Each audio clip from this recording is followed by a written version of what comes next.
একটি শিশুর জন্য একজন মায়ের অপেক্ষা, ন্যায় বিচারের অপেক্ষা।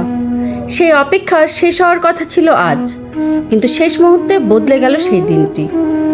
মাগুরার আসিয়া, যে শিশুটির ওপর নেমে এসেছিল বর্বর নির্যাতন, এরপর নির্মম হত্যাকাণ্ড, সেই মামলার চূড়ান্ত রায় ঘিরে আজ ছিল দেশজুড়ে অপেক্ষা। কিন্তু আপিল বিভাগের রায় ঘোষণার দিন পিছিয়ে এখন নির্ধারিত হয়েছে 31 আগস্ট। রায় কেন পিছিয়ে গেল, কি বলছেন আসিয়ার মা, আর এই রায় নিয়ে কি প্রত্যাশা মাগুরার মানুষের? মাগুরার নিজ নান্দুয়ালি গ্রামের 2025 সালের মার্চে বোনের শ্বশুর বাড়িতে বেড়াতে গিয়ে ধর্ষণ ও নির্যাতনের শিকার হয় শিশু আসিয়া। গুরুতর আহত অবস্থায় চিকিৎসাধীন থাকার পর 13 মার্চ ঢাকায় মারা যায় সে।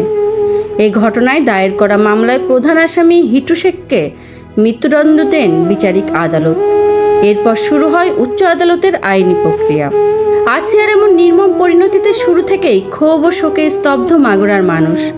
বিচারিক আদালতের রায়ের পর এখন উচ্চ আদালতের সিদ্ধান্তের অপেক্ষা।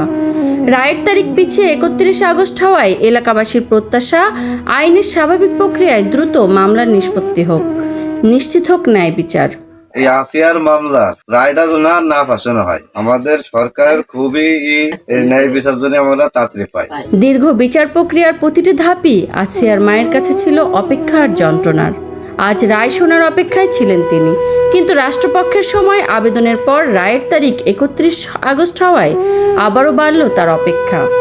এখন তার একটাই আকুতি, মেয়ের হত্যার ন্যায় বিচার এবং দোষীর সর্বোচ্চ শাস্তি। আবার 31 তারিখে রায় ঘোষণা দিয়েছে, তা এই দিনকে যেন আইনজীবীরা এবং সরকার সঠিক বিচার যেটা সেটাই যেন করে এবং ফাঁসির রায় যেন দেয়, এটাই আমার সরকারের কাছে আবেদন। আসিয়া হত্যা মামলার পরবর্তী রায়ের তারিখ এখন 31 আগস্ট।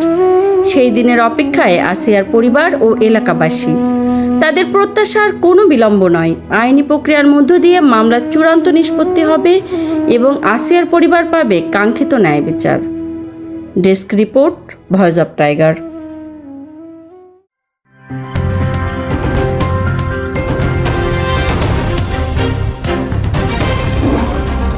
Voice of Tiger.